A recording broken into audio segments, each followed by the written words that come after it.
ನಮಸ್ಕಾರ. ಸಂಕ್ರಾಂತಿಯ ನಂತರ ಡಿಕೆ ಮಹಾಕ್ರಾಂತಿ. ಮೋದಿಯವರ ಡಬಲ್ ಧಮಾಕ ಏನು? ಈ ರಾಜಕಾರಣಿಗಳು ವೇದಿಕೆಯಲ್ಲಿ ಹೇಳೋದು, ಪ್ರೆಸ್ನಲ್ಲಿ ಹೇಳೋದೇ ಒಂದು, ಆದರೆ ಮಾಡುವುದೇ ಮತ್ತೊಂದು. ಈ ಮೂರೂ ವಿಚಾರಗಳನ್ನು ನಿಮಗೆ ನೇರವಾಗಿ, ಸರಳವಾಗಿ, ಕೂಲಂಕುಷವಾಗಿ ತಿಳಿಸಬೇಕು ಅಂತ ನಾನು ಬಂದಿದ್ದೇನೆ. ನಾನು Prajakiya Srinivas Belur. Welcome to Prajakiya YouTube channel. ಮಿತ್ರರೇ, ನೀವಿನ್ನೂ ನನ್ನ ಚಾನಲ್ಗೆ ಸಬ್ಸ್ಕ್ರೈಬ್ ಆಗಿಲ್ಲ ಅಂದರೆ ದಯಮಾಡಿ ಸಬ್ಸ್ಕ್ರೈಬ್ ಆಗಿ, ಹಾಗೂ ಈ ವಿಡಿಯೋವನ್ನು ಸಂಪೂರ್ಣವಾಗಿ ನೋಡಿ. ನಿಮ್ಮ ಅಭಿಪ್ರಾಯ, ಅನಿಸಿಕೆಗಳನ್ನು ಕಾಮೆಂಟ್ಸ್ ಬಾಕ್ಸಲ್ಲಿ ಹಾಕಿ. ಹಾಗಾದರೆ ನೇರವಾಗಿ ವಿಚಾರಕ್ಕೆ ಬರೋಣ. ಸ್ನೇಹಿತರೆ, ಬಿಹಾರ ಚುನಾವಣೆಯ ನಂತರ, ಫಲಿತಾಂಶ ಬಂದ ನಂತರ, ಬಿಜೆಪಿ ಗೆಲುವಿನ ನಂತರ ಸನ್ಮಾನ್ಯ ಪ್ರಧಾನಿ ನರೇಂದ್ರ ಮೋದಿಜಿಯವರು ಒಂದು ಮಾತನ್ನ ಹೇಳ್ತಾರೆ.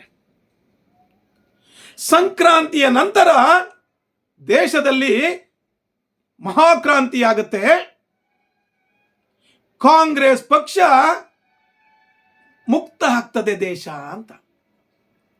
ಕಾಂಗ್ರೆಸ್ ಪಕ್ಷ ಮುಕ್ತ ಆಗ್ತದೆ ಅಂದ್ರೆ ದೇಶ ಕಾಂಗ್ರೆಸ್ ಮುಕ್ತ ದೇಶ ಆಗ್ತದೆ ಅಂತ. ಸ್ನೇಹಿತರೆ, ಈ ದೇಶದಲ್ಲಿ, ಇಡೀ ದೇಶದಲ್ಲಿ ಈಗ 3 ರಾಜ್ಯಗಳಲ್ಲಿ ಮಾತ್ರ ಕಾಂಗ್ರೆಸ್ ಪಕ್ಷ ಇದೆ, ಅಧಿಕಾರದಲ್ಲಿದೆ. Number 1 Karnataka, number 2 Telangana, number 3 Himachal Pradesh. ಈ 3 ರಾಜ್ಯಗಳ ಪೈಕಿ ಸ್ಟ್ರಾಂಗ್ ಆಗಿರೋದು ಯಾವುದಪ್ಪ? ಕಾಂಗ್ರೆಸ್ ಭದ್ರಕೋಟೆ ಯಾವುದಪ್ಪ ಅಂದ್ರೆ ಅದು ಕರ್ನಾಟಕ.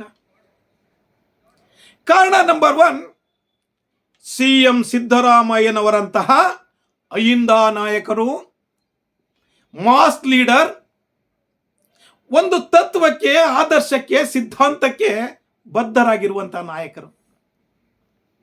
ಇವರು ರಾಜ್ಯದ ಮಾಸ್ ಲೀಡರ್.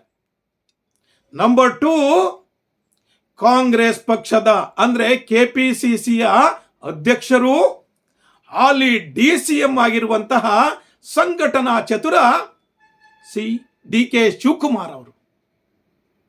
ಇವರಿಬ್ಬರೂ ಸಹಿತ ಕಾಂಗ್ರೆಸ್ ಪಕ್ಷವನ್ನ ಭದ್ರವಾಗಿ ರಾಜ್ಯದಲ್ಲಿ ಕಟ್ಟಿದ್ದಾರೆ. ಆದ್ರೆ ಸ್ನೇಹಿತರೆ, ಕಾಂಗ್ರೆಸ್ ಪಕ್ಷ 137 ಸೀಟುಗಳ ಗೆಲ್ಲುವುದರ ಮೂಲಕ ಇವತ್ತು ಅಧಿಕಾರದಲ್ಲಿದೆ. ಆದರೆ ಒಂದು ಒಳ ಒಪ್ಪಂದ, ಅಧಿಕಾರ ಹಂಚಿಕೆ, ಕುರ್ಚಿಗಾಗಿ ಕದನ, ರಾಜಕೀಯ ಪಗಡೆ ಆಟದಲ್ಲಿ ಒಂದು ಒಪ್ಪಂದದ ಪ್ರಕಾರ ಡಿಕೆ ಶಿವಕುಮಾರ್ ಅವರು ಹೇಳುವ ಪ್ರಕಾರ 2.5 ವರ್ಷಗಳ ಒಪ್ಪಂದ ಆಗಿತ್ತು ಅಧಿಕಾರಿ ಹಂಚಿಕೆಯ ಸಮಯದಲ್ಲಿ. ಆ ಒಪ್ಪಂದವನ್ನ ಸಿಎಂ ಸಿದ್ದರಾಮಯ್ಯನವರು ಹಾಗೂ ಹೈಕಮಾಂಡ್ ಪೂರೈಸ್ತಿಲ್ಲ ಅಂತ ನೇರವಾಗಿ ಆಪಾದನೆ ಮಾಡ್ತಾ ಇದ್ದಾರೆ. ಆದ್ರೆ ಹೊರಗಡೆ ನಾನು ಹೇಳಿದ್ನಲ್ಲ, ಹೇಳುವುದು ಒಂದು, ಮಾಡುವುದು ಮತ್ತೊಂದು. ಹೊರಗಡೆ ಏನ್ ಹೇಳ್ತಾರೆ? ಇನ್ನೂ 2.5 ವರ್ಷ ಕಾಂಗ್ರೆಸ್ ಪಕ್ಷ ಇರುತ್ತೆ, ಅಧಿಕಾರದಲ್ಲಿರುತ್ತೆ, ಮತ್ತೆ 2028ಕ್ಕೂ ಗೆದ್ದು ಮತ್ತೆ 5 ವರ್ಷ ನಾವೇ ಅಧಿಕಾರದಾಗ ಇರ್ತೀವಿ ಅಂತ ಹೇಳ್ತಾರೆ. ಪತ್ರಿಕೆಯವರು ಡಿಕೆ ಶಿವಕುಮಾರ್ ಅವರನ್ನ ಕೇಳಿದಾಗ ಹೇಳದಂತ ಮಾತಿದು. ಆದರೆ ವಸ್ತುಸ್ಥಿತಿ ಕರ್ನಾಟಕದಲ್ಲಿ ರಾಜಕೀಯ ವಿಶ್ಲೇಷಕರ ಪ್ರಕಾರ ಮದಗಜಗಳ ಕಾಳಗ ನಡೀತಾ ಇದೆ. ಮದಗಜಗಳು ಕಾಳಗ ನಡೀತಾವಲ್ಲ, ಆ ಮಟ್ಟಕ್ಕೆ ನಡೀತಾ ಇದೆ. ಗೂಳಿಗಳ ಗುದ್ದಾಟ ನಡೀತಾ ಇದೆ. ಒಂದು ರೀತಿ ಮಲ್ಲ ಯುದ್ಧ, ಎಲ್ಲ ಯುದ್ಧಗಳು ನಡೀತಾ ಇದೆ. ಇವರ ಮಧ್ಯೆ ಅಧಿಕಾರಕ್ಕಾಗಿ, ಕುರ್ಚಿಗಾಗಿ. ಆದರೆ ಹೇಳೋದು ನಾವೇ 28ವರೆಗೆ ಇರ್ತೀವಿ, 28 ಆದ್ಮೇಲೂ ನಾವೇ ಗೆಲ್ತೀವಿ ಅಂತ CM ಸಿದ್ದರಾಮಯ್ಯನವರು ಹೇಳ್ತಾರೆ, DK ಶಿವಕುಮಾರ್ ಅವರು ಹೇಳ್ತಾರೆ. ಆದರೆ ಎಲ್ಲ ಬಲ್ಲವಂತಹ ಸಾಮಾನ್ಯ ಜನಕ್ಕೂ ಗೊತ್ತಿರೋಂಥ ವಿಚಾರ ಏನಪ್ಪಾ ಅಂದ್ರೆ 2.5 ವರ್ಷ ಒಪ್ಪಂದ ಆಗಿತ್ತು. CM ಸಿದ್ದರಾಮಯ್ಯನವರು ದೇವರಾಜ ಅರಸೂರವರ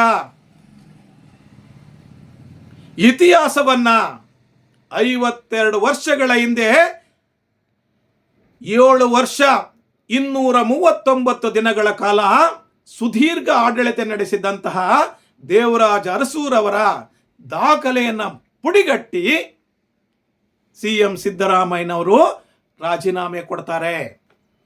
ಹೈಕಮಾಂಡ್ ಆದೇಶ ಮಾಡುತ್ತೆ ಅಂತ ಬಹಳ ಜನ ಯೋಚನೆ ಮಾಡ್ತಾ ಇದ್ದಾರೆ. ಅದನ್ನೂ ಮೀರಿ, ಹೈಕಮಾಂಡ್ ಆದೇಶನೂ ಮೀರಿ, ನಾನು ಹೇಳ್ತಾ ಇದ್ದಲ್ಲ, ಸಿದ್ದರಾಮಯ್ಯನ ಮಾತಾಡ್ತೀರೇನು ಹೇಳ್ತಾರೆ, ಹೈಕಮಾಂಡ್ ಆದೇಶ ಅಂತ. ಹೈಕಮಾಂಡ್ ಏನಾದ್ರೂ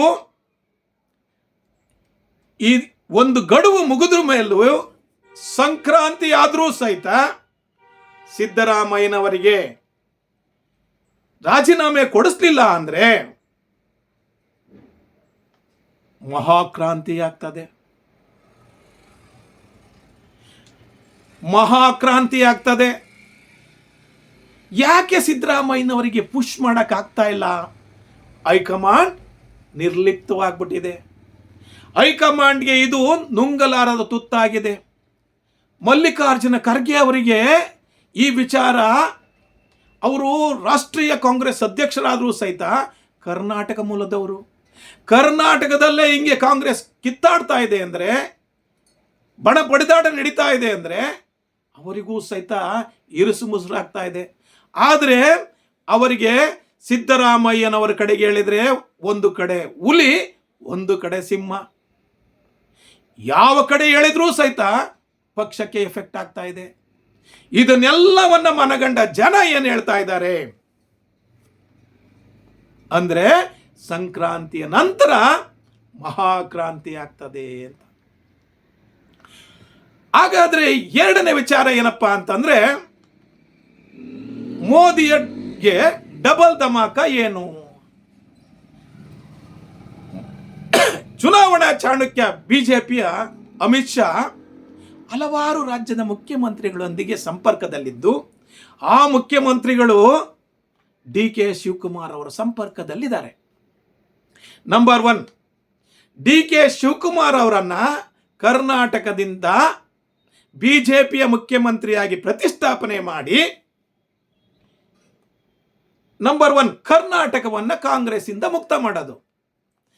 ಎರಡನೇ ಧಮಾಕ ಏನು? ತೆಲಂಗಾಣದ ಮುಖ್ಯಮಂತ್ರಿ ರೇವಂತ್ ರೆಡ್ಡಿ ಅವರು ಹೇಳಿ ಕೇಳಿ DKಶಿಯ ಪರಮಾಪ್ತರು, DK ಶಿವಕುಮಾರ್ ಅವರ ಪರಮಾಪ್ತರು. ರೇವಂತ್ ರೆಡ್ಡಿ ಮುಖ್ಯಮಂತ್ರಿ ಆಗ್ಲಿಕ್ಕೆ ಎಲ್ಲ ರೀತಿಯ ಸಹಾಯವನ್ನ DK ಶಿವಕುಮಾರ್ ಅವರು ಮಾಡಿದ್ದಾರೆ. DK ಶಿವಕುಮಾರ್ಗೆನೆ ಬಿಜೆಪಿ ಸೇರಿಸ್ಕೊಂಡ್ರೆ ರೇವಂತ್ ರೆಡ್ಡಿ ಅವರು ಏನಾಗ್ತದೆ? ಹೇಳಿ ಕೇಳಿ ರೇವಂತ್ ರೆಡ್ಡಿ ಅವರಿಗೆ ಮತ್ತು ಕಾಂಗ್ರೆಸ್ನ ಹೈಕಮಾಂಡ್ ರಾಹುಲ್ ಗಾಂಧಿ ಅವರಿಗೂ ಅಷ್ಟೊಂದು ಬಾಂಧವ್ಯ ಚೆನ್ನಾಗಿಲ್ಲ. ಭೇಟಿ ಮಾಡ್ತೀನಿ ಅಂತ ಕೇಳಿದ್ರೆ ರಾಹುಲ್ ಗಾಂಧಿ ಅವರು ಹೇಗೆ DK ಶಿವಕುಮಾರ್ ಅವರಿಗೆ ತಿರಸ್ಕರಿಸಿದ್ರೋ, ಅವಕಾಶ ಕೊಡ್ಲಿಲ್ವೋ, ಅದೇ ರೀತಿ ರೇವಂತ್ ರೆಡ್ಡಿ ಅವರಿಗೂ ಅವಕಾಶ ಕೊಟ್ಟಿಲ್ಲ. ಅದು ಎಲ್ಲರಿಗೂ ಗೊತ್ತಿರುವಂಥ ವಿಚಾರ. ಹಾಗಾಗಿ ಬಿಜೆಪಿಯ ಅಮಿತ್ ಶಾ ನೇರವಾಗಿ ಮೋದಿ ಅವರಿಗೆ ಈ ವಿಚಾರವನ್ನು ತಿಳಿಸಿದ್ದಾರೆ. ಒಂದೇ ಕಲ್ಲಲ್ಲಿ ಎರಡು ಹಕ್ಕಿ ಹೊಡೆಯುವಂಥ ವಿಚಾರ. DK ಶಿವಕುಮಾರ್ ಅವರು ಕಾಂಗ್ರೆಸ್ ಅನ್ನ ಇಬ್ಬಾಗ ಮಾಡಿ ಬಿಜೆಪಿ ಸರ್ಕಾರ ರಚನೆ ಮಾಡಿದ್ರು ಅಂದ್ರೆ ತೆಲಂಗಾಣದಲ್ಲೂ ಸಹಿತ ಬಿಜೆಪಿ ಸರ್ಕಾರ ಪ್ರತಿಷ್ಠಾಪನೆಯಾಗುತ್ತೆ ಅನ್ನೋದು ಬಹಳಷ್ಟು ಜನರ ಅಭಿಪ್ರಾಯ. ಇದು ನನ್ನ ಒಬ್ಬನ ಅಭಿಪ್ರಾಯ ಅಲ್ಲ. ನಾನು ಬಹಳಷ್ಟು ಜನರ ಅಭಿಪ್ರಾಯವನ್ನು ನಿಮಗೆ ತಿಳಿಸ್ತಾ ಇದ್ದೇನೆ. ನಿಮ್ಮ ಅಭಿಪ್ರಾಯ ಮತ್ತು ಅನಿಸಿಕೆಗಳನ್ನು ಕಾಮೆಂಟ್ಸ್ ಮೂಲಕ ತಿಳಿಸಿ. CM ಸಿದ್ದರಾಮಯ್ಯನವರು ರಾಜೀನಾಮೆ ಕೊಟ್ಟರೆ DK ಶಿವಕುಮಾರ್ ಅವರು ಕಾಂಗ್ರೆಸ್ನಿಂದ ಮುಖ್ಯಮಂತ್ರಿ, ಇಲ್ಲ ಅಂದರೆ BJPಯಿಂದ ಮುಖ್ಯಮಂತ್ರಿ ಅಂತ ಬಹಳಷ್ಟು ಜನ ಹೇಳ್ತಾರೆ. ನಿಮ್ಮ ಅಭಿಪ್ರಾಯ ಅನಿಸಿಕೆಗಳನ್ನು ಕಾಮೆಂಟ್ಸ್ ಮೂಲಕ ತಿಳಿಸಿ. ಹಾಗೂ ದಯಮಾಡಿ ನನ್ನ ಯೂಟ್ಯೂಬ್ ಚಾನೆಲ್ಗೆ ಸಬ್ಸ್ಕ್ರೈಬ್ ಆಗಿ. ನನ್ನ ಈ ವಿಡಿಯೋ ನೋಡಿದ್ದಕ್ಕೆ ನಿಮಗೆಲ್ಲರಿಗೂ ಶರಣಾರ್ಥಿ. Thank you very much.